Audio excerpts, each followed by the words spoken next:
We take you now at the scene of another fast-breaking news story. Greetings, folks. Brody Alfonso is away getting groceries, so in the event of his absence, I, Alec, cracking a pack in this, will be bringing you the latest Magic the Gathering breaking news update. Whistleblower accounts of the recent 1,000 layoffs at Hasbro Wizards of the Coast headquarters of multiple employees was described previously as a Wolf of Wall Street type of environment the last time people were fired, which included midget dwarf tossing contests to see who gets tossed their walking papers. I'm afraid the situation around the last round of layoffs has escalated to a sort of inter-office Hunger Games type scenario that people are now referring to as the Hasbro Hunger Games. We are joined here today by whistleblower Mark Rosewater to discuss his role as the lead designer of the Hasbro Hunger Games. During the recent firings, Mark Rosewater. In our recent solidarity video that was just released by Brody Alfonso, there was examples of different hats that upper management has to wear at the workplace. For you, it would be perhaps the combination of lead game designer, public media outlet and correspondent, or event planner and coordinator. Just for our viewers here today, which hat will you be wearing during our interview, Mr. Rosewater? In this show, I'll do my R&D speak because the audience is a little more savvy. Well, thank you for that. Is it true that the last time WotC had layoffs, there was midget tossing contest used to decide who stays and who goes? I designed it, by the way. I had it all spelled out. I think the role of design is to create a bullseye so that everybody is heading in the same direction, trying to do the same thing. To throw the little people at? You did that the last time there was layoffs?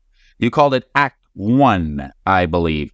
Why did you decide to go away from that strategy this time? But I understand why the decision was made. I think we felt R&D as a whole felt that it was too risky, and that, what's the reward versus the risk? The little dwarves, the sea dwarves. We wanted to have a clean slate. And what was the theme of the Hasbro Hunger Games, may I ask, for the viewers listening at home? Act 1, the humans in a world where things are really bad. Act 2, it gets worse. And what was your reaction when Cynthia Williams and Chris Cox found out that they wanted to move away from the dwarf tossing that was done the last time there were layoffs? They're just very uppity, like, whatever it is, yeah, that's what they want. And when Chris and Cynthia pitched the idea of the go to a more extreme measure like the Hasbro Hunger Games, what did you say? We wanted to do Gothic horror, like, I didn't want any constraints. I want to do Gothic horror. So it was a Gothic horror theme. Do you want, like, Australian minotaurs? That's not really my take on the horror world. What about the idea of having 1,000 employees take up weapons against management and fight to the death over their positions appeals to you? They work together. And, look, they're the ones who use the weapons. I love the idea of there's a war, each side gets its own weapon to fight the war, each side is trying to get things to fight the other. I love the idea of, if you have conflict, well, what would they do? The perfectionist in me, the two sides were very well built out. Your role as sort of the head designer of the Hasbro Hunger Games, but not in charge of organizing the event. Oh, yeah. Here's the thing, is we plan things, and then I have to kind of plot them out. But there's a difference between plotting them out and making them happen. So I knew what I wanted was... I heard perhaps there were some outside consultants hired. So what I was interested in is watching them take over. So I was very fascinated by the, taking poison and watching their infect. I understand that you had a tug-of-war with a one-legged man. So that event was canceled. But I lost that one. What did you have to say to the management teams before the layoffs began? It's about taking, human fear and kind of bringing them to life. And what did the company have to say to the participants or employees when they were selected to take part in the Hasbro Hunger Games? Well, problem solved. Solve this problem. Well, here's a problem for you. And then I think that what people miss is it is that problem solving that makes it fun. If we made your life easier, you would hate us for it because the game wouldn't be as fun. And that as game designers, our job is kind of to get in your face and cause you problems. That's what we do. It's about taking human fear and kind of bringing them to life. Besides poison, what other kinds of things were used to design the Hunger Games? I have the kitchen knife, or I have the pitchfork, or I just grab something and I use it as a weapon. Why do you think this story hasn't got a lot of media attention? Let's make the map. Let's actually have human trial. What would you want current and future employees of Wizards of the Coast to know when they come to work on Monday in regards to upper management, Cynthia Williams and Chris Cox? I should be afraid of the monsters. The monsters should scare me. They're threatening before they're even there. That's a neat thing for me. Can I ask, was it like the first time you met Cynthia Williams? Naked girl washes up on the shore.